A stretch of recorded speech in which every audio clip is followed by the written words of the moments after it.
자, 오늘 로우 크리스찬니티 네 번째인데 제목 같이 읽을까요? 복음적 시작.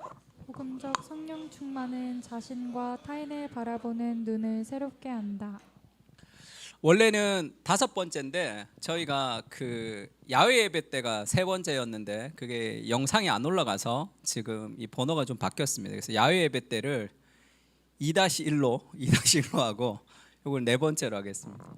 오늘은 복음적 성령 충만은 자신을 바라보는 눈을 새롭게 한다. 다음 주에는 타인을 바라보는 눈을 새롭게 한다. 이렇게 두 주로 나눠서 말씀을 좀 전하려고 합니다. 복음적 성령 충만은 자신을 바라보는 눈을 새롭게 합니다. 이렇게 옆에 사람하고 한번 그렇게 좀 인사 좀 해볼까요? 시작.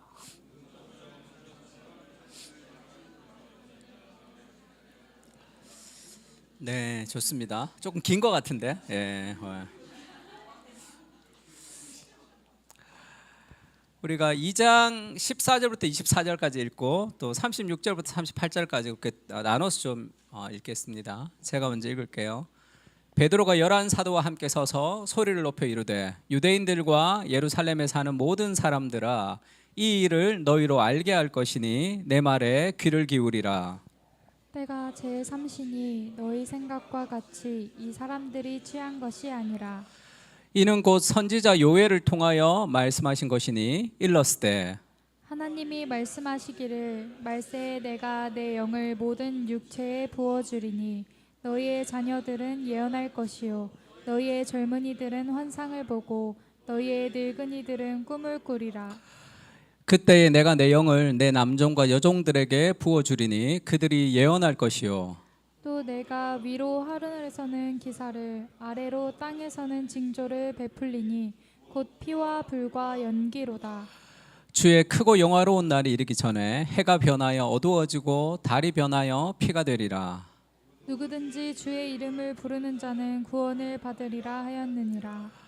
이스라엘 사람들아 이 말을 들어라. 너희도 아는 바와 같이 하나님께서 나사렛 예수로 큰 권능과 기사와 표적을 너희 가운데 베푸사 너희 앞에서 그를 증언하셨느니라. 그가 하나님께서 정하신 뜻과 미리 아신 대로 내준 바 되었거늘 너희가 법 없는 자들의 손을 빌려 못 박아 죽였으나 하나님께서 그를 사망의 고통에서 풀어 살리셨으니 이는 그가 사망에 매여 있을 수 없었음이라. 그런즉 이스라엘 온 집은 확실히 알지니 너희가 십자가에 못 박은 이 예수를 하나님이 주와 그리스도가 되게 하셨느니라 하니라. 그들이 이 말을 듣고 마음에 찔려 베드로와 다른 사도들에게 물어 이르되 형제들아 우리가 어찌할꼬 하거늘. 베드로가 이르되 너희가 회개하여 각각 예수 그리스도의 이름으로 세례를 받고 죄 사함을 받으라. 그리하면 성령의 선물을 받으리니. 네, 아멘. 오늘 제목이 복음적 성령 충만은 자기와 타인을 새롭게 본다 이렇게 얘기했습니다. 굳이 성령 충만에 복음적이라는 것을 붙이는 이유가 뭐냐면 예전에 이 국제 제자 훈련에 제가 있을 때 이 제자 훈련 지도자 세미나라는 것을 1년에 3번 또 1년에 2번 정도 했습니다. 그러니까 목사님들이 와서 이제 오카노 목사님 통해서 이제 제자 훈련을 배우는 그런 세미나였어요. 그때 어떤 강사분이 오셨는데 강사분이 이제 미국에서 오셨는데 그분이 이제 제자 훈련에 대해서 강의를 하시는데 제자 훈련과 성령 충만이었어요. 제목이 제자 훈련과 성령 충만. 그리고 강의를 쭉 하셨는데 오카노 목사님이랑 굉장히 가까운 분이셨습니다. 근데 제가 전도사 시절이라 그때는 이제 여러 가지를 잘 몰랐어요. 잘 몰라서 그냥 오카노 목사님 옆에 계신 줄 모르고 저 강의 저거 잘못된 거 아니야? 제가 이제 그렇게 얘기를 했더니 목사님 굉장히 당황해하시고 그래서 제가 우리 선배 목사님들한테 이제 묻고 싶으니까 목사님 저거 우리랑 맞아요? 막 이렇게 얘기했더니 조용히 하라고 막 그러더라고요. 제자 훈련과 성령 충만이라고 하면 제자 훈련은 성경 공부, 머리가 커지는 거, 지적인 공부 그런 생각이 있고 성령 충만은 성령께서 우리를 장악하셔서 인도하는 어떤 체험 같은 그런 이분법적인 생각을 갖고 있는 거죠. 제자 훈련 하나님의 말씀을 통해서 성령이 역사하시는 것인데 우리가 이제 성령 충만 그러면 무언가 은사가 나타나고 무언가 엑스터시, 정신을 잃어버리는 것 같은 그런 것을 성령 충만이라고 착각할 때가 있습니다. 근데 그렇지가 않죠. 성령 충만이라는 것은. 제가 그 순복음교회 목사님이 한번 오신 적이 있어요. 그 인천에 계시는 아주 순복음교회 목사님 오셨는데 그분이 은퇴 직전에 이제 세미나를 오셨습니다. 거기는 이 세미나는 부목사들은 못 와요. 담임 목사가 제자훈련 지도자 세미나를 들은 사람들만 부목사가 올 수 있습니다. 담임 목사님이 철학이 안 바뀌었는데 이 부목사님들이 철학이 바뀌면 교회에 문제가 생기기 때문에 반드시 담임 목사님이 수료한 사람만 올 수 있어요. 그러니까 자기 밑에 이제 은퇴를 하고 부목사가 있는데 내가 안 들으면 못 듣는다 그래서 이분이 먼저 오셨어요. 은퇴 직전에 맨 앞자리에 앉아서 정말 열심히 공부하셨습니다. 근데 여기 부목사가 한 50명 정도 됐어요. 그러니까 400명밖에 못 들어오니까 50명을 다 못 들어오니까 따로 그 인천에 있는 순복음교회로 가서 이제 제자훈련 세미나를 따로 한번 한 적이 있어요. 그래서 제가 세미나를 많이 인도해 봐서 압니다. 딱 가면 알아요. 부목사인지 담임 목사인지 딱 압니다. 담임 목사들은 아무리 피곤하고 흐리멍텅해도 눈이 살아있고, 부목사는 아무리 열심히 있어도 안 오고 싶은 월요일날 쉬어야 되는데 담임 목사가 보내서 온 거죠. 딱 보면 폰만 보면 아 부목사구나 담임 목사구나 딱 알아요. 그 담임 부목사가 50명 있으니까 분위기가 어떻겠습니까? 뭐 다 난리도 아니었어요. 그럼 뭐 듣는 둥 마는 둥 하고 막 이런 사람도 있고 그랬는데 그 담임 목사님이 마지막에 오셨어요. 마지막에 이제 오셔가지고 인사하고 이때까지 공부하느라 수고 많았지? 우리 식으로 한번 해볼까? 그러더니 기도합시다 이랬는데 마지막에 우리 짐 다 싸고 저기서 이제 다 이제 대기하고 있었어요. 기도합시다 그랬는데 한 30분을 했대요. 주야 하더니 한 30분을 기도하는데, 그러니까 저희 스태프들은 너무 놀랬대요. 그냥 끝나면 가려고 이렇게 짐 싸고 있었는데 기도가 끝나질 않는 거야. 막 하면서 그러면서 기가 죽어서 온 거예요. 와 순복음교회 대단하더라.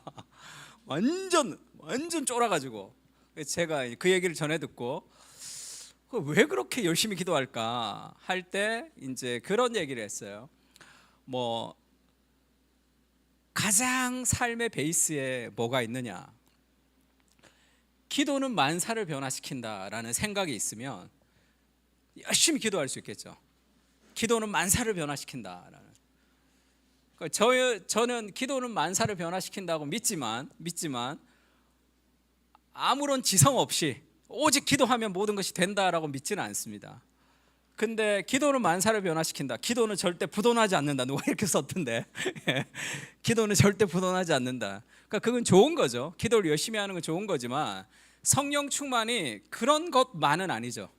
막 기도할 때 뭐 어떤 능력이 오는 그런 개념은 아닙니다.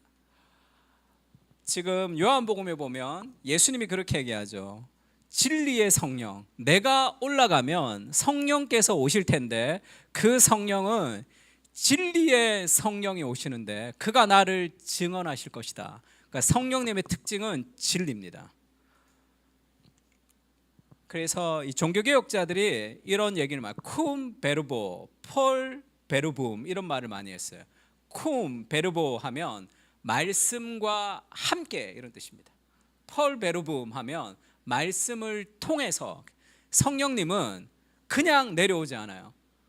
그러니까 말씀과 함께 진리의 성령이 그리스도를 증거하시거든요. 그러니까 성령의 역사는 그리스도를 더욱 깊이 사랑하게 하고 우리 안에 하나님의 말씀에 대한 생각을 더 깊게 합니다. 그 진리가 우리의 삶을 변화시키는 과정, 그러니까 말씀과 함께 역사하는 거죠. 그 제자 훈련과 성령 충만이라는 것은 개념 자체가 틀렸어요. 제자 훈련 안에 하나님의 말씀과 성령 충만이 함께 있는 거죠. 그게 건강한 삶의 성령 충만입니다. 그래서 우리가 지난주도 봤지만 베드로가 설교하는 걸 듣고 바리새인들이 너무 놀라죠. 그들이 본래 학문이 없는 범인인 줄 알았다가 이상하게 여기며, 저기가 너무 무식한 줄 알았던 갈릴리 어부가 설교하는 거 보니까 굉장히 똑똑하거든요. 그게 성령 충만의 특징입니다. 하나님의 말씀, 진리를 가지고 있을 때 그 진리를 통해 세상을 분별할 수 있는 통찰이 생기는 거죠. 단순한 지식을 넘어서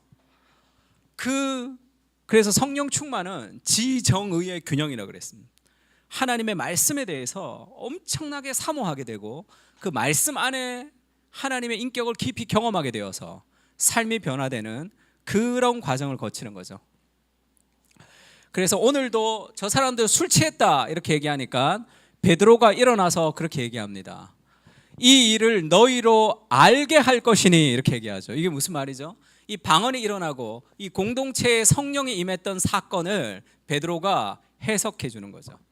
하나님의 말씀을 통해서 오늘의 삶의 현실을 해석해낼 수 있는 눈이 있어야지 문화의 내러티브를 따라 빠져서 살아가지 않을 수 있죠. 하나님의 말씀인 진리로 나를 볼 수 있고 세상을 볼 수 있는 눈이 필요하죠. 그래서 베드로가 일어나서 내가 이것을 설명해 줄게 이렇게 얘기하죠. 지금 일어나는 이 상황을 내가 알려주겠다 이렇게 얘기하죠. 내 말에 귀를 기울이라. 때가 삼신이 낮이니까 너희 생각과 같이 사람들이 술 취한 것이 아니다. 그러면서 요엘서의 말씀을 인용합니다. 선지자 요엘을 통하여 말씀하신 것이니 일렀을 때 하나님이 말씀하시기를, 하나님의 말씀이 떠오른 거죠. 말세에 내가 내 영을 모든 육체에 부어주리니 너희의 자녀들은 예언할 것이요 너희의 청년들은 환상을 보고 너희의 늙은이들은 꿈을 꾸리라 했던 이 요엘을 통해서 약속하신 그 말씀이 오늘 이루어졌다. 그 영을 하나님이 모든 사람에게 주었다. 구약에는 율법이 밖에 있었습니다. 그래서 사람들이 지킬 수 없었어요. 그래서 에스겔서, 예레미야서에 보면 하나님이 그렇게 얘기하죠. 그날에 내가 이 율법책을 너희 마음에 심어버릴 것이다. 그래서 너희에게 딱딱한 마음이 아니라 부드러운 마음을 주어서 여호와를 아는 지식이 넘치는 그런 날이 오게 할 것이다. 이렇게. 물이 바다를 덮음같이 여호와라는 지식이 넘치는 그날이 언제죠? 오늘 지금이라는 성령께서 임하셨다. 그 성령이 지금도 우리 안에 계신 거죠. 베드로가 지금 그렇게 하나님의 말씀을 가지고 오늘의 현상을 분석해내는 거죠. 마트로이 존스 목사님의 사도행전에서 이렇게 얘기합니다. 성령께서는 이처럼 사람들에게 강하게 임하실 때 그들로 하여금 생각하게 하는 거예요. 성령 충만은 생각 깊어집니다. 진리를 가지고 생각하게 하는 거예요. 베드로의 설교를 듣고 우리가 어찌할 거라고 말한 것은 성령께서 이들로 하여금 생각하게 하셨기 때문입니다. 하나님의 말씀을 가지고 자기를 보고 세상을 볼 수 있도록 생각하게 합니다. 성령 충만이라는 것은. 그래서 그들이 우리가 어찌할 거 이렇게 깨닫게 된 거죠. 베드로가 이렇게 얘기합니다. 이스라엘 사람들아 이 말을 들으라. 너희도 아는 바와 같이 그들은 알지만 깨닫지 못한 거예요. 하나님께서 나사렛 예수로 큰 권능과 기사와 표적을 너희 가운데 베푸사 너희 앞에서 그를 증언하셨느니라.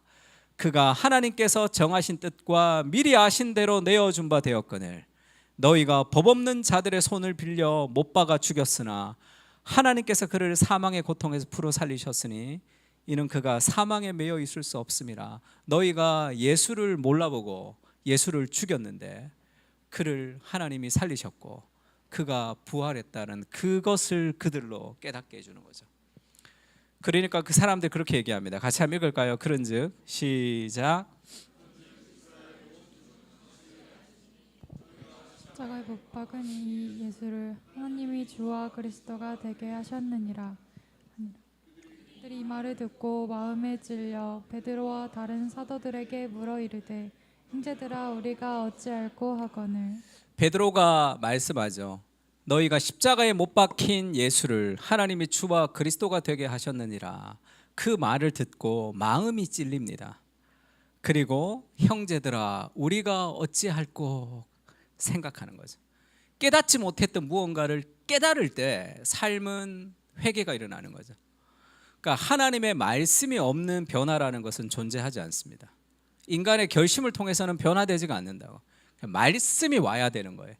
그래서 그들이 마음에 찔려서 우리가 어찌할꼬 한 것은 깨닫지 못하는 것을 깨달았다. 그들로 성령께서 하나님의 말씀을 가지고 생각하게 하는 겁니다. 그러니까 말씀을 생각할 때 역사하는 거죠. 하나님 말씀이 역사하게 되는 거예요. 그러면서 이렇게 얘기하죠. 이 악한 세상의 주된 특징은 무엇입니까? 세상은 생각하지 않으며 생각할 수 없으며 군중 심리에 휩싸인다는 것입니다. 세상은 과장합니다. 극단으로 치닫습니다. 자신이 말하는 바를 알지 못합니다. 세상은 생각하지 못한다. 성령께서 임하실 때 하나님의 말씀이 들어올 때 우리가 바르게 생각할 수 있다 이렇게 얘기해요. 생각이 없다는 겁니까? 생각이 없는 것이 아니라 기준이 없다는 거죠. 말씀이라는 기준이 없으면 생각은 이리저리 왔다 갔다 할 수밖에 없어요.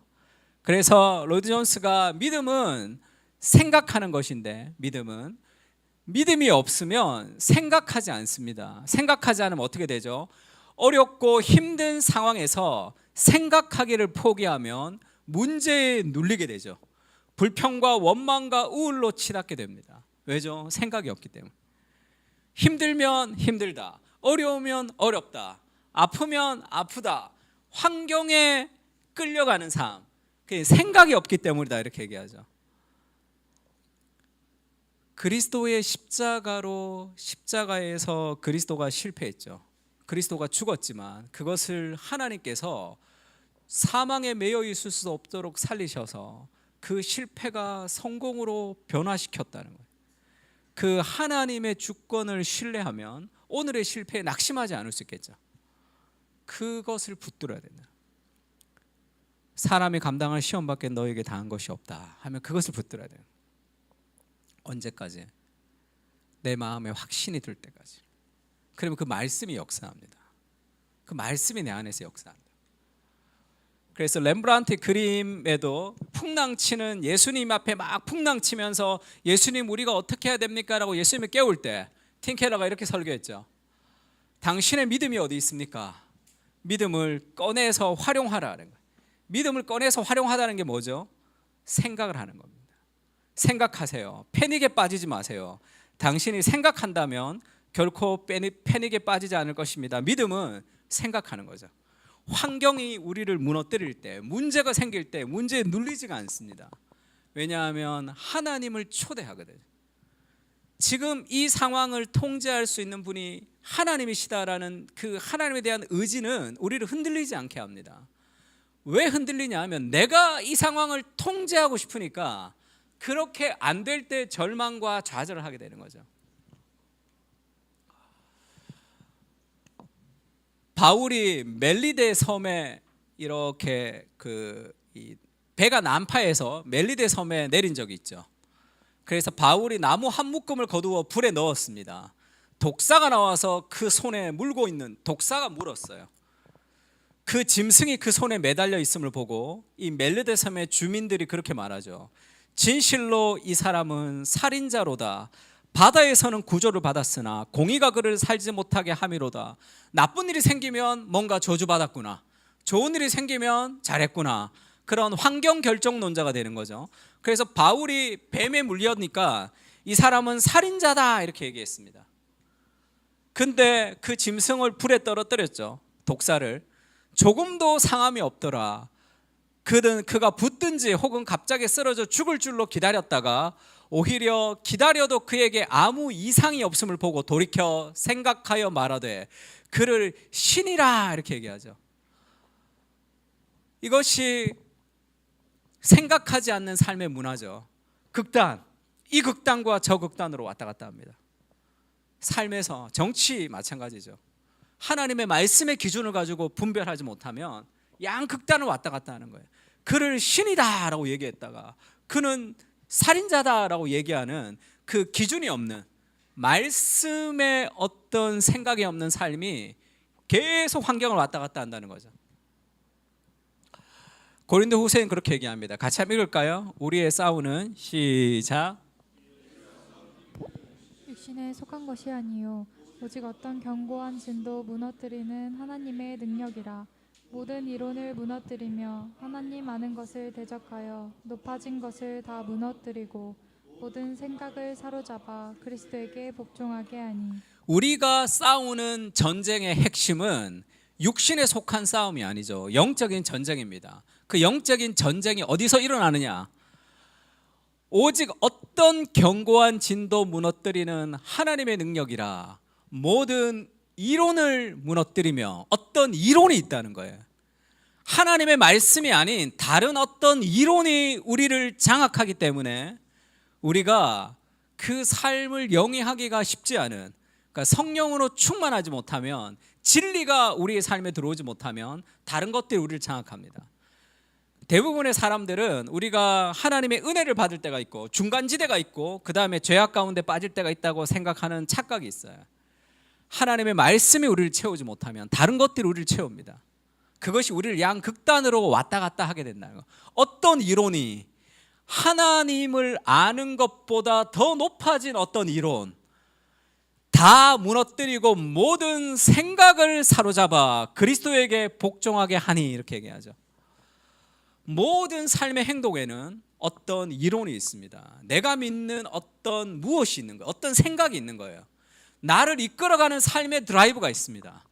그것이 하나님보다 더 높아져 있기 때문에 하나님보다 그것을 더 추구하게 되는 거죠. 성령 충만할 때 그 순서가 바뀌어지는 거예요. 아, 이것을 통해서 내가 원하는 그것을 얻을 수 없다는 것을 깨닫는 거죠. 그래서 오늘날의 삶의 진리는 우리를 생각하게 합니다. 나는 무엇을 위해 사는가? 나는 왜 지금 여기 있는가? 내 삶의 방향은 어디인가? 깊이 자기를 돌아보게 해요. 그러나 생각하지 않는 삶의 문화는 밖을 보게 합니다. 세상을 따라가기 바쁜 거예요. 불안과 두려움이 자기를 막 몰아갑니다. 반지성주의라는 책이 있죠. 이 일본인 미국인이 쓴 책인데, 이 반지성주의라는 것이 미국에서 미국 교회 복음주의가 반지성주의로 만들었다, 이렇게 얘기합니다. 1차 대각성 운동은 조나단 에드워드가 일으켰던 말씀의 부흥 운동이었는데, 2차 대각성 운동부터 이 무디, 생키, 그 다음에 빌리 썬데이 같은 야구 선수 하다가 이 야외 집회했던 빌리 썬데이, 이런 사람들의 대중 집회, 찬양 집회, 이런 것들이 유행하게 되면서 이 반지성주의 사회가 됐다는 거예요. 지금 이 저자는 반지성주의 조금 좋게 봅니다. 좋게 보기도 해요. 왜냐하면 평등해졌으니까. 근데 이 반지성주의의 문제를 엘리트들이 몰락이죠.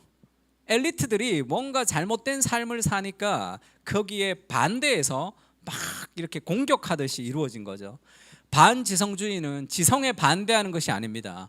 자기 성찰이 결여된 지성에 대한 반대, 지성을 부적절하게 사용하는 특권 계층에 대한 반감이자 반발이죠.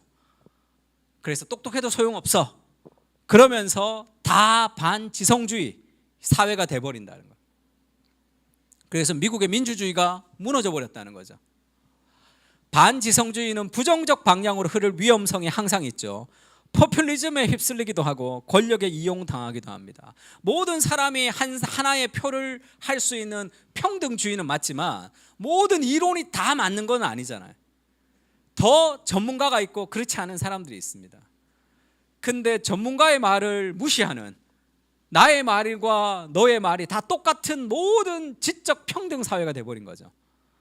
그래서 가짜 뉴스가 판을 치고 정치 얘기를 하면 다 정치 전문가예요. 뭐 다 자기가 한마디씩 해야 돼. 저는 그 영향도 좀 크다고 생각하는데, 그 슈퍼스타 K 같은 다 심사위원이야. 자기가 다 심사위원이에요. 막 그렇게 전문가의 얘기를 무시하고 지적으로 습득되지 않았지만 대충 알고 있는 것을 자기 것이라고 생각하는 그런 문화가 퍼진 거죠. 그래서 권력에 이용당하기도 하는 그 생각하지 않는 문화가 지금 미국을 저렇게 만들고 있다, 이렇게 얘기해요. 미국뿐이겠습니까? 그래서 이 잭슨 민주주의라고 있죠. 이 퀀시 애덤스라는 사람이 있었고, 그리고 앤드루 잭슨이라는 사람이 이제 대통령 선거를 할 때인데, 1824년 이 선거가 계속 매스컴에 나오는 이유가 뭐냐면 네거티브의 출발이에요. 이 둘 다 이 네거티브 선거, 우리나라도 늘 그렇죠. 정책을 얘기하거나 뭘 하지 않고 다 남 물어뜯기 바쁜 이 네거티브 정책의 일환. 왜 네거티브가 통하죠? 반지성주의 사회이기 때문에 그렇죠. 그러면 이 분노를 일으키면서 사람들이 이끌어갑니다. 이 네거티브가 통했는데 이 잭슨은 그냥 군인 출신이었고 약간 이 글자를 잘 못, 철자도 막 틀리고 막 그랬어요. 근데 이 퀸시 아담스는 이 하버드 출신이었거든요. 그래서 이 네거티브가 한참 일어날 때 이 잭슨이 보통 사람들의 시대, 그리고 지배 엘리트들을 굉장히 잘못된 것으로 이렇게 몰아붙이죠. 그래서 사람들이 잭슨을 선택했습니다. 그러면서 무언가 지적인 엘리트들에 대한 반감을 자꾸 조장하는 거죠. 전문가와 강적들도 마찬가지죠. 미국이라는 나라는 어느새 자신들의 무지를 숭배하는데 골몰하는 나라가 되어버렸다는 거예요. 진짜 문제는 자신의 무지를 부끄럽게 여기지 않는다는 것이다. 전문가의 충고를 거부하는 행위가 자율성을 주장하는 행위로 둔갑되는 경우까지 생기고 있다. 내 자유, 내 자율성.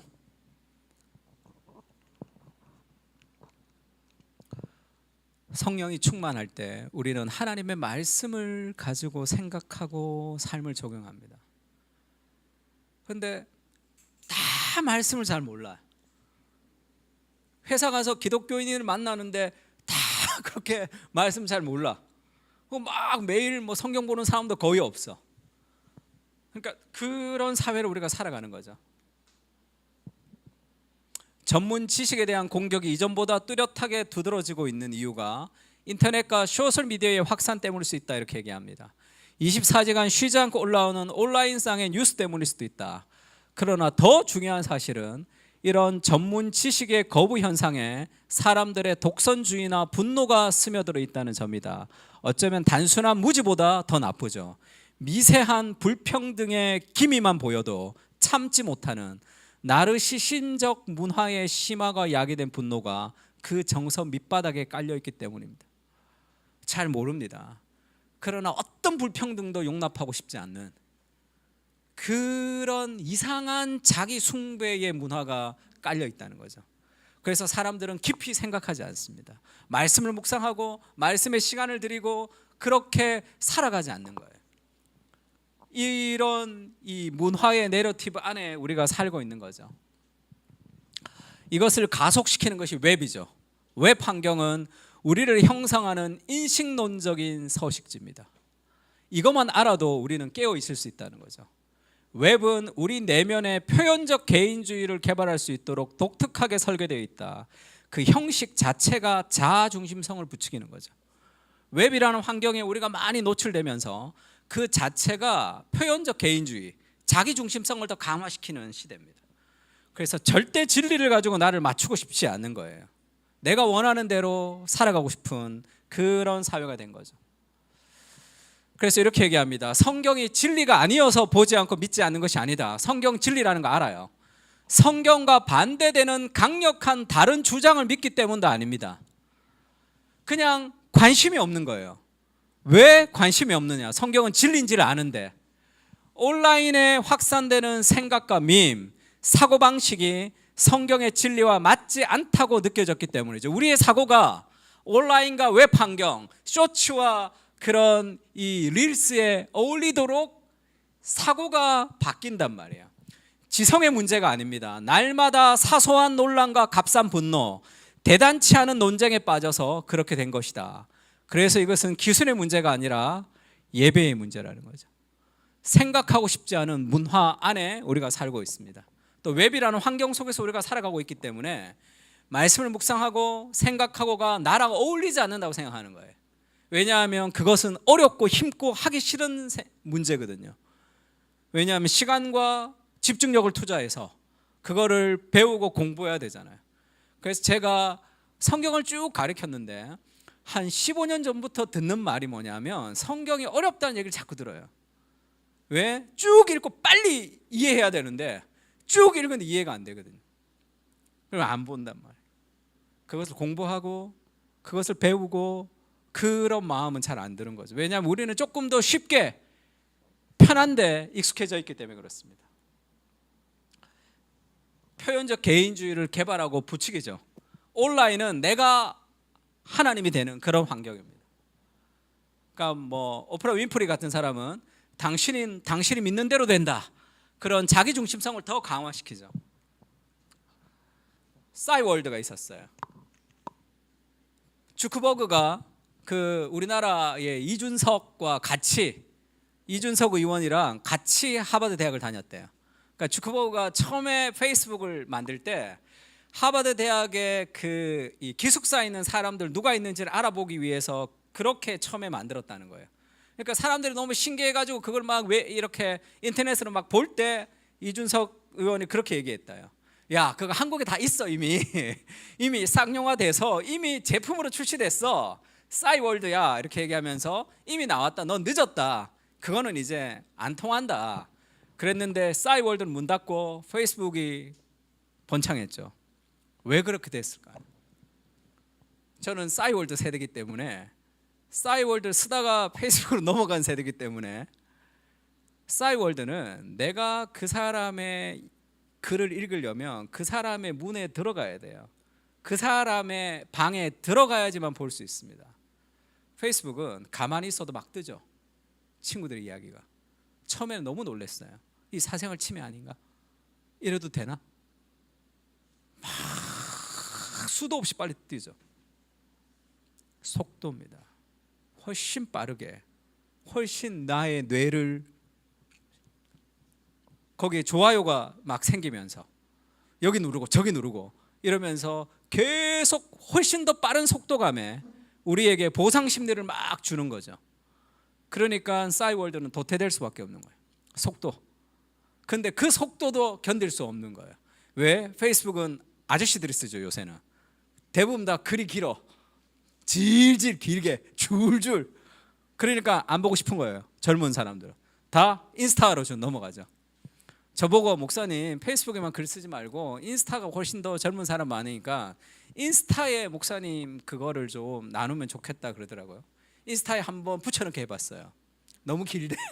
다 잘려. 거기는 이미지가 있죠. 딱 보고 딱 느껴야 돼요. 더 빠르죠. 더 짧습니다. 그러니까 젊은 사람들 페이스북 안 하죠. 인스타로 갈 수밖에 없죠. 글 읽는 아저씨들만, 아줌마 아저씨들만 거기 남아있단 말이에요. 요즘 다 틱톡으로 하죠. 더 젊은 사람들 빠르고 금방금방 보상이 오는 그런 시대를 살아갑니다. 그러면 성경을 안 읽고 싶어지는 문화가 되는 거죠. 그건 지루하고 느립니다.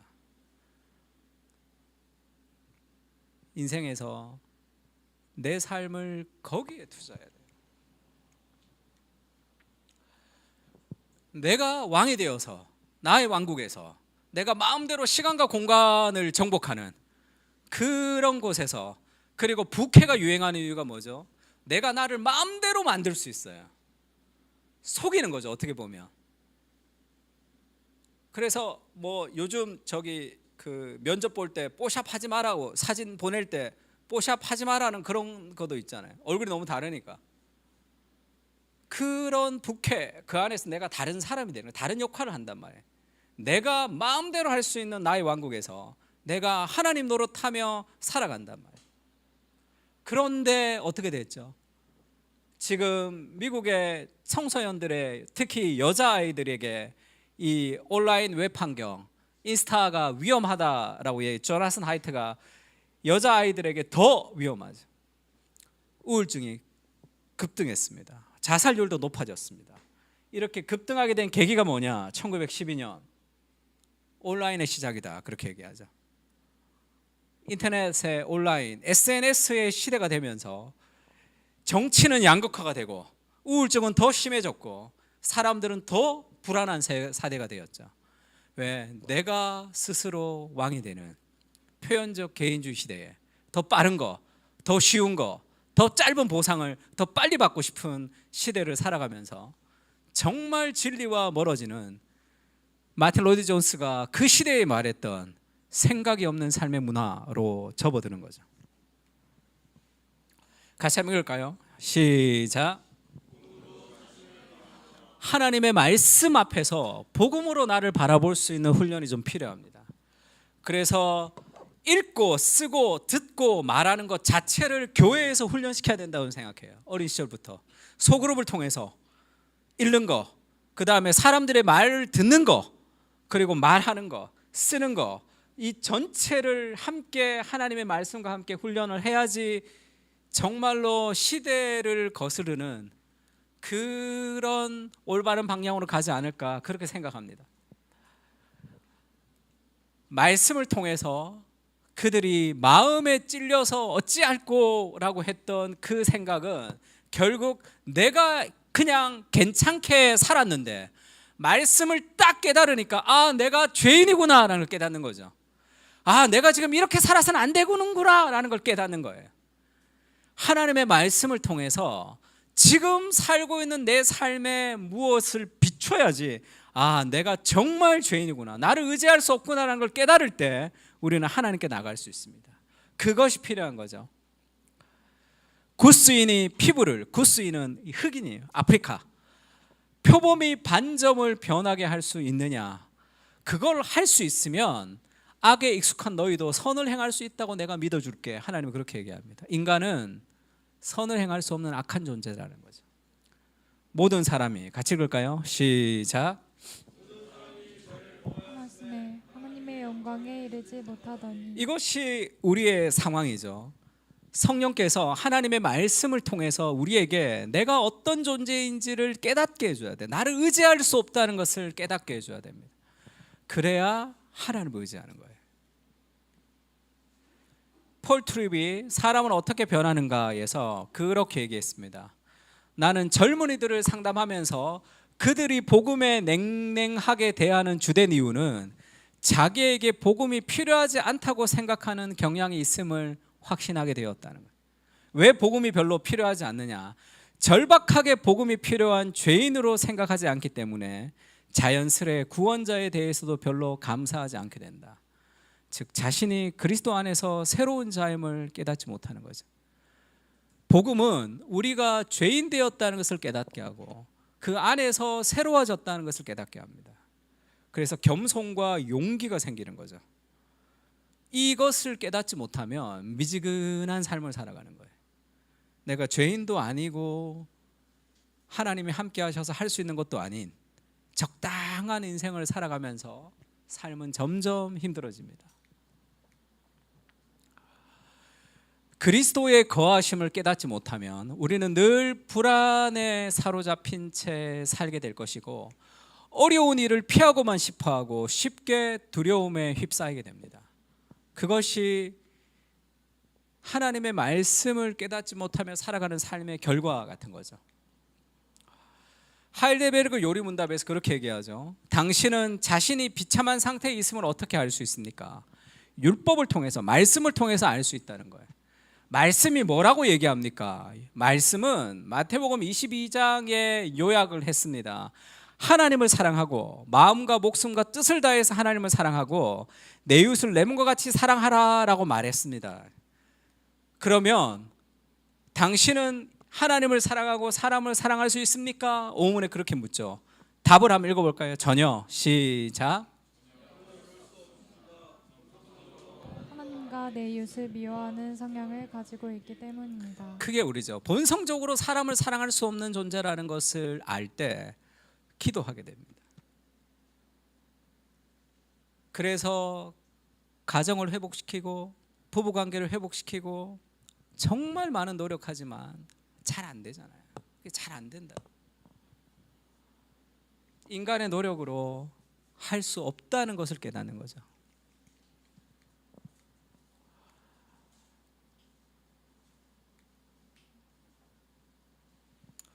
그래서 그렇게 되지 않을 때 우리는 율법주의, 열심히 노력을 통해서 구원을 얻으려고 합니다. 또 신비주의, 그냥 막 이렇게 체험을 통해서 뭔가 변화되려고 노력하죠. 성경주의, 말씀을 엄청나게 열심히 읽지만 삶의 변화가 없고 다른 사람들을 비판하는 그런 교리주의 같이 될 수도 있습니다. 심리주의, 예수님을 내 마음의 평안을 주시는 마음의 치료자 정도로 생각하는 거죠.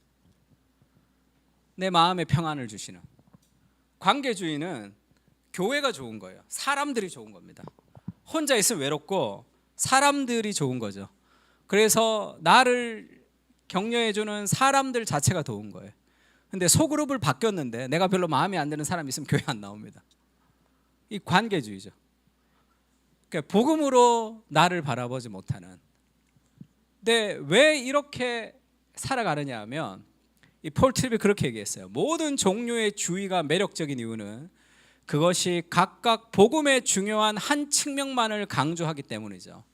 또 무슨 주의가 매력적인 이유는 각각 그것은 우리에게 자기 의를 불러일으킵니다. 우리는 우주의 중심에 있기를 원하고 우리 자신이 모든 계획을 지배하고 통제하는 사람이 되기를 원하는 거예요.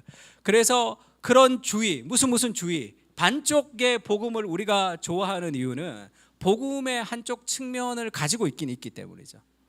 그러나 정말 내가 죄인인 자기 깨어짐까지 가지 못하는 거예요.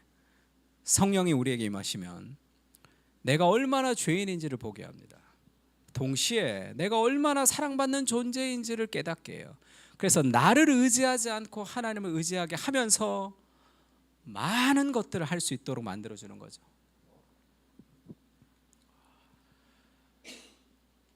바울이 로마서에서 그렇게 얘기하죠. 나는 선을 행하기를 원하지만 악이 나와 함께 있다. 내 속사람으로는 하나님의 법을 즐거워하죠. 난 하나님 말씀에 순종하고 싶습니다. 그런데 내 속에 또 다른 한 법이 내 마음의 법과 싸워 나를 죄의 법 아래 사로잡아 오는 것을 보는도다. 나는 하나님 말씀에 순종하고 싶지만 안 되는구나 라고 얘기하죠. 오호라 나는 곤고한 사람이로다. 사망의 몸에서 누가 나를 건져내랴. 아이고 나는 안 되는구나. 나는 스스로 노력을 통해서 뭐를 할 수 없는 존재구나라는 절망을 겪는단 말. 이것이 복음이 우리에게 주는 겁니다. 그 다음 뭐라고 얘기하죠? 우리 주 예수 그리스도로 말미암아 하나님께 감사하리로다. 그런즉 내 자신이 마음으로는 하나님의 법을 육신으로는 죄의 법을 섬기노라. 지금 이 구절에서 이 구절로 넘어갈 때 너무 이상하단 말이에요. 나는 곤고한 사람이로다. 사망의 몸에서 누가 나를 건져내라. 나는 아무것도 할 수 없는 죄인이다라고 고백하는데 여기서는 할렐루야 감사합니다 이렇게 얘기하잖아요. 이 고백이 뭡니까? 자기 절망이죠. 나는 내 힘으로 스스로 나를 구원할 수 없다라는 완전한 자기의 절망. 근데 희망이 어디 있죠? 하나님을 의지하면 내가 원하는 그것을 할 수 있구나. 나는 죄를 이길 수 없는 존재라는 절망. 그러나 하나님의 은혜를 붙들 때 죄를 이길 수 있다라는 소망이 생기는 거예요. 그래서 죄인이라는 깊은 절망은 어마어마한 소망과 능력으로 생깁니다. 내가 죄인이라는 깊은 깨달음은 모든 것을 할 수 있는 삶의 자신감을 주기도 하죠. 하나님을 의지하면 할 수 있구나. 내 힘으로 하니까 그게 안 되었단 말이에요. 그래서 팀켈러가 로마서에서 그렇게 얘기합니다. 그리스도께서 행하신 일들은 우리가 거룩한 삶을 사는데 가장 큰 동기부여가 된다. 그러므로 죄를 지을 때마다 우리는 예수 그리스도의 공생애와 죽으심 그리고 사역의 목표와 목적을 헛되게 만드는 것이다. 만약 이것으로도 거룩하게 살려는 동기가 생기지 않는다면 다른 어떤 것으로도 불가능하다. 이게 무슨 말이죠? 내가 내 힘을 가지고 살아가려고 할 때 아무것도 안 된단 말이에요. 불안과 두려움 가운데 살았는데 하나님을 의지해서 하나님을 사랑하면 그것을 넘어설 수 있다는 거예요. 우리 삶에 내가 넘을 수 없었던, 이길 수 없었던 절망을 이길 수 있는 것이 하나님의 사랑이 우리를 넘어서게 한다. 어떻게 그렇게 합니까? 율법적 회개와 복음적 회개의 차이가 있다 이렇게 얘기했죠. 율법적인 회개라는 것은 내가 잘못한 것을 용서해 달라는 겁니다. 하나님 이거 용서해 주세요. 내가 잘못한 거 용서해 주세요. 다시는 그러지 않겠습니다. 그러면 내가 할 수 있다는 거잖아요. 내가 다시는 그 죄를 짓지 않을 수 있다라는 마음이죠. 그렇게는 안 됩니다. 왜 안 되냐? 그것은 죄를 여전히 사랑하는 마음을 버릴 수 없기 때문에. 인간은 죄를 사랑하는 마음이 있죠. 너무 죄를 사랑하기 때문에 그 마음을 버릴 수가 없습니다. 그래서 아무리 죄를 이기려고 해도 이길 수가 없죠. 본성적으로 죄를 사랑하는 기울어진 마음이 있기 때문에 아무리 회개해도 우리는 이길 수 없습니다. 내 삶의 한계를 벗어날 수가 없는 거예요. 그러면 어떻게 해야 죄를 이길 수 있느냐? 죄를 미워할 수 있느냐? 죄보다 하나님을 더 사랑할 때 일어나는 일이다 얘기했습니다. 내가 죄를 지었을 때 하나님의 마음이 얼마나 아플까. 그것이 더 아플 때, 내가 죄를 짓는 기쁨보다 하나님의 마음이 아픈 것이 더 아플 때 죄를 넘어설 수 있는 거예요. 그러니까 존 오웬이 이렇게 얘기했습니다. 내가 무슨 짓을 한 것인가, 어떤 사랑, 어떤 긍휼, 어떤 보혈과 어떤 은혜를 멸시하고 짓밟은 것인가, 그리스도께서 죽음을 통해 정결하게 하신 내 마음을 다시 더럽게 해 더럽힌 것인가, 그분과 교제하기를 그리도 하찮게 여긴 것인가, 정녕 그리스도께서 죽으신 그 목적을 망치려고 계속 애쓸 것인가. 내가 죄를 지었는데 하나님에게 너무 죄송해요. 그 사랑을 내가 왜 이렇게 했을까. 그 사랑의 크기가 우리의 삶의 무엇을 넘어설 수 있습니다. 삶의 한계를 넘어설 수 있는 거예요. 단순히 가자 읽어볼까요? 시작. 단순히 율법적 회개로는 죄를 이길 수 없다. 왜냐하면 죄를 사랑하는 마음이 그대로 남아있기 때문이다. 오직 복음적 회개를 통해서만 변화될 수 있다. 그리스도의 사랑을 나를 사랑하는 것보다 더 클 때만 우리는 죄를 미워할 수 있기 때문이다. 인간의 노력으로는 변화될 수 없다라는 절망, 내가 그리스도를 십자가에 못 박아 다시 못 박는 행위를 하는 거죠. 그것은 죄를 사랑하는 마음, 그러니까 내가 원하지 않는 것을 하고 싶지 않는 마음을 아무리 노력해도 그것을 벗어날 수가 없습니다. 인간은 본성적으로 죄를 사랑하는 마음이 있기 때문에 아무리 노력해도 이루어지지 않아요. 그러면 죄를 미워하려면 아무리 노력해서 죄를 미워할 수 없죠. 죄를 미워하려면 하나님에 대한 사랑이 있어야 됩니다. 그 얘기 한번 한 적 있죠. 담배를 30년 핀 사람이 있습니다. 담배를 사랑하죠. 그거를 끊을 수가 없습니다. 너무 사랑해서. 한 번 끊었더니 가려워서 견딜 수가 없었대요. 왜냐하면 이 니코틴 때문에 이 혈관이 수축됐다가 이게 펴지거든요. 담배를 안 피니까. 그러니까 피가 빨리 흐르니까 막 온몸을 긁어. 그래서 담배를 필 수밖에 없었다는 거예요. 근데 자기 아내가 폐암에 걸렸어요. 담배를 끊었습니다. 자기 아내가 폐암에 왜 걸렸죠? 자기 때문에 걸린 거잖아요. 담배도 안 피는 자기 아내가. 담배를 보면 분노가 일어나죠. 미워하게 된다. 피고 싶은 마음이 없어서 그런 게 아니죠. 여전히 좋아하고 여전히 피고 싶고 여전히 사랑하는 마음은 변하지 않는데 이거를 어떤 노력을 통해서도 안 되는 것이 인간의 죄죠. 사랑만이 그것을 미워하게 할 수 있잖아요. 그래서 그리스도를 사랑하는 그 은혜만이 우리를 변화시킬 수 있습니다. 그렇지 않으면 어떤 수를 서도 변화가 안 돼요. 내가 하고 싶지 않은 것을 하지 못하기 때문이죠. 사랑은 내가 하고 싶지 않은 그 일을 하게 합니다. 그리스도가 십자가가 고통스러웠지만 우리를 사랑하는 마음으로 그것을 넘어섰듯이 그 은혜를 기억할 때만 내가 하고 싶지 않은 것들을 넘어설 수 있는 거예요. 목사님, 직장이 너무 힘들어서 너무 피곤해서 집에 오면 성경 볼 시간이 없습니다. 육아가 너무 힘들어서 내가 기도할 시간도 없습니다. 삶은 늘 힘들게 되어 있습니다.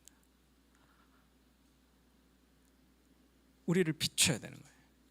우리를 비춰서 내가 지금 어떤 존재인지, 내가 내 힘으로 스스로 무언가를 개선할 수 없다라는 그 삶의 더러움과 죄인됨을 깊이 깨달을 때 하나님을 의지할 수 있는 거죠. 그러면서 내가 넘을 수 없었던 모든 장애물들을 다 넘을 수 있습니다. 자기 생명을 사랑하는 자는 잃어버릴 것이다. 자기 생명을 미워하는 자는 영생하도록 보존할 것이다. 이렇게. 누구든지 자기의 목숨을 구원하고자 하면 잃을 것이고 누구든지 나를 위하여 자기 목숨을 잃으면 찾을 것이다. 내가 나를 붙들고 있는 거죠. 그러면 내 삶에 죄를 즐거워하는 마음이 있기 때문에 안락하고 편안한 삶을 살고 싶어하는 그 본성을 이길 수가 없습니다. 나를 버려야 되는 거예요. 하나님이 내 인생을 인도하신다는 것을 통해서 내가 내 인생을 인도할 수 없다는 것에 대한 눈을 뜰 때 하나님께 의지할 수 있습니다. 그때 진정한 나를 찾을 수 있는 거예요. 같이 한번 읽을까요? 너희 몸은 시작. 너희 너희 몸은 너희가 하나님께로부터 받은 바 너희 가운데 계신 성령의 전인 줄을 알지 못하느냐. 너희는 너희 자신의 것이 아니라. 우리 안에 성령이 계십니다. 너희는 성령의 전이다. 너희는 너희 자신의 것이 아니라는 거죠. 왜? 그리스도의 목숨을 버리면서 우리를 샀습니다. 우리는 그리스도의 것이죠. 그래서 우리에게 소망이 있는 거예요. 나를 의지하지 않을 때 우리는 더 위대해질 수 있습니다. 우리는 나를 의지하지 않을 때 우리는 더 많은 것을 성취할 수 있죠. 내가 그토록 원했던 그것은 그리스도 안에만 찾을 수 있는 거죠.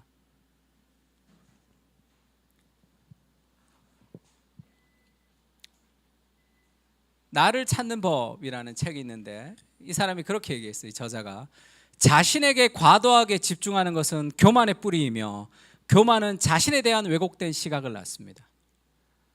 교만한 자는 자신을 속이죠. 누구든지 자기가 아무것도 아닌데 자기가 무엇이라고 생각하면 그는 자신을 속이는 것이라. 내가 할 수 있다고 생각하면 그걸 속이는 거라는 거예요. 아무것도 아니죠. 그리스도 안에서 우리가 모든 것을 할 수 있습니다. 결국 교만은 자신에 대해 생각하는데 많은 시간을 보냅니다. 내가 어떻게 하면 인생을 바로 살 수 있을까? 무엇이 내가 좋아하는 것일까? 내가 어떻게 살아야 될까? 끝없이 자기를 생각하지만 아무런 열매를 맺을 수가 없는 거죠.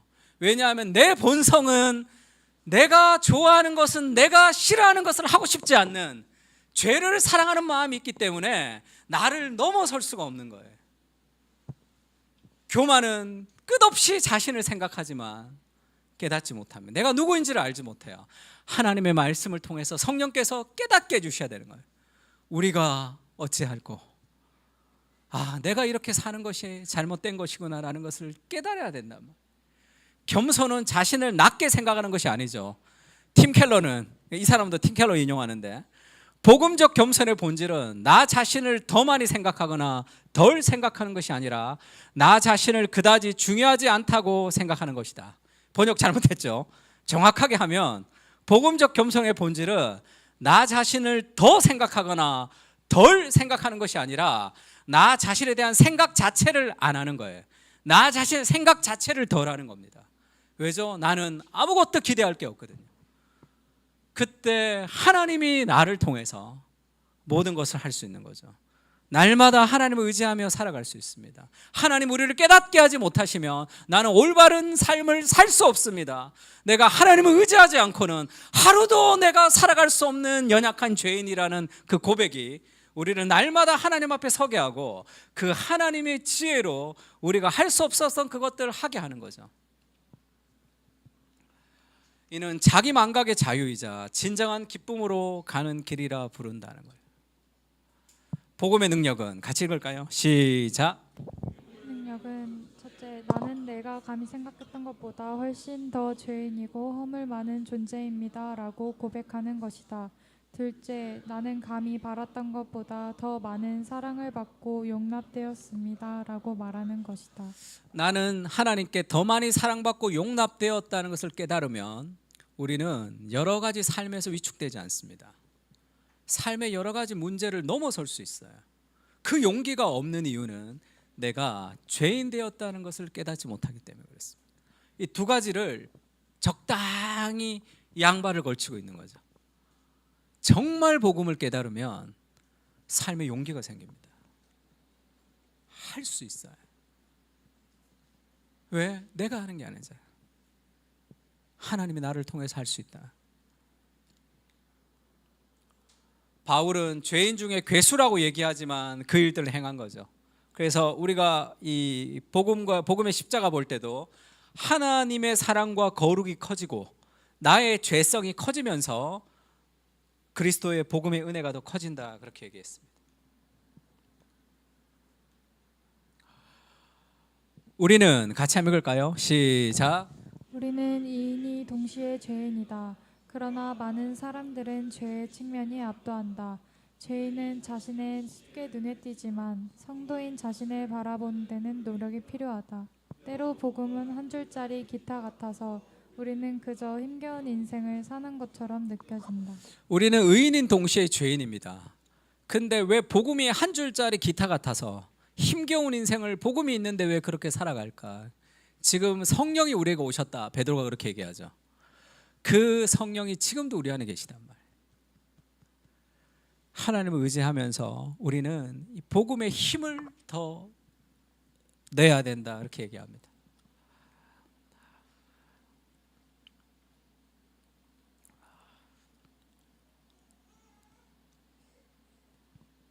십자가의 죽음은 실패와 절망이었지만 하나님이 그를 사망의 고통에서 살리셔서 이는 그가 사망에 매여 있을 수 없음이라, 이 하나님을 신뢰하는 거예요.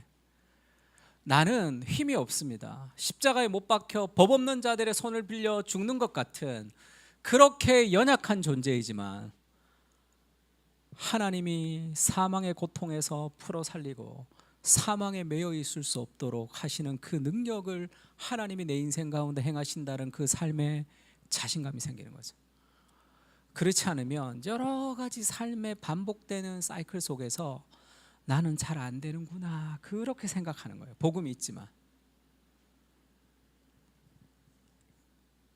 하나님, 정말 하나님 말씀을 깨닫게 해주십시오. 그래서 정말 내가 스스로를 의지하지 못하는 존재인 것을 깊이 느끼고 하나님을 의지하게 하면, 그러면 이전에 없었던 용기가 생기는 거예요. 사망에 매여 있을 수 없었던 그리스도의 능력이 내 인생 가운데 함께 하겠구나 하는 그 삶의 용기가 생깁니다. 마지막으로 시편 같이 한번 읽어볼까요? 이에 시작. 이에 그가 그들을 자기 마음의 완전함으로 기르고 그의 손의 능숙함으로 그들을 지도하였도다. 지난주에 한번 얘기한 적 있죠. 미국이 왜 사회가 저럴까? 우리나라 사회는 왜 이럴까? 왜 한국 교회는 이번 대선을 겪으면서 이렇게 추락해 버렸을까? 거기에 대해서 고민이 많다가 결국은 교회의 지도자들, 교회 목회자들의 반지성주의가 한몫한다는 것을 알았습니다. 그게 너무 부끄럽고 죄송했어요. 그게 내 책임인 것 같았어요. 정말 열심히 해야 되겠다, 그런 마음에 도전이 좀 들었어요. 그러니까 만나는 목사님들마다 그런 얘기들을 좀 많이 나눴어요.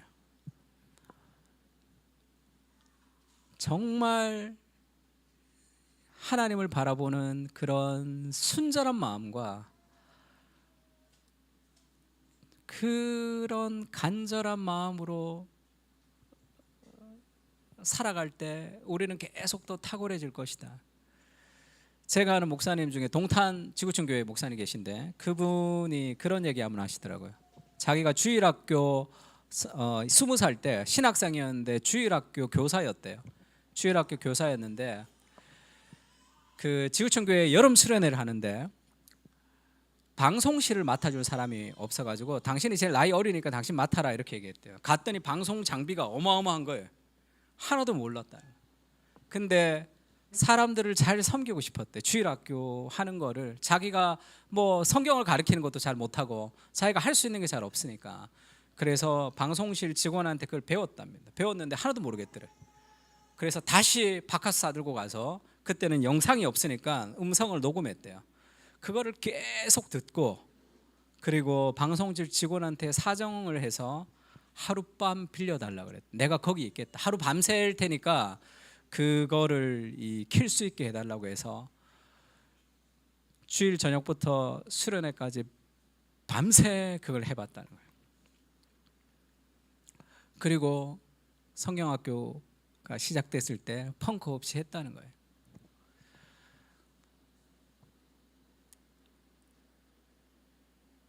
사람들을 좀 잘 섬기고 싶은 마음은 우리를 훨씬 더 탁월하게 합니다. 그 삶의 마음, 다윗이 그렇게 얘기합니다.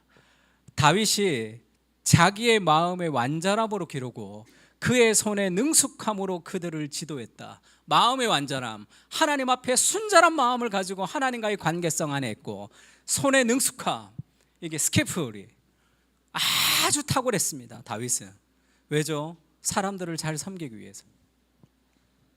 이것의 힘이 그 하나님의 마음을 쏟고 그렇게 탁월해지는 이 손의 능숙함이 함께 있는 그 삶의 동력이 어디서 옵니까? 72편 그 앞절에는 이런 말씀이 있어요. 그 앞점에 이런 말씀이 있어요. 같이 읽을까요? 시작. 또 그의 종 다윗을 택하시되 양의 우리에서 취하시며 젖 양을 지키는 중에서 그를 이끌어내사 그의 백성인 야곱 그의 소유인 이스라엘을 기르게 하셨더니 이에 그가 그들을 자기 마음의 완전함으로 기르고 그의 손의 능숙함으로 그들을 지도하였도다. 하나님이 다윗을 택하셨습니다. 양의 우리에서 취하셔서 전양을 지키는 중에 있는 그를 이끌어내어서 그의 백성인 야곱, 그의 소유인 이스라엘을 기르게 하셨다. 은혜죠. 죽을 수밖에 없는 나를 건지셔서 하나님이 은혜로 세우셨습니다. 세상의 빛으로. 그러면 정말 그것을 깊이 깨달을 때 마음의 완전함과 그 손의 능숙함으로 살아가고 싶은 마음이 드는 거죠. 그런 삶의 도전. 세상을 보세요. 세상은 어둡습니다. 우리를 세상의 빛으로 부르셨잖아요. 그 은혜가 마음의 완전함과 손의 능숙함으로 살아가게 하는 거예요.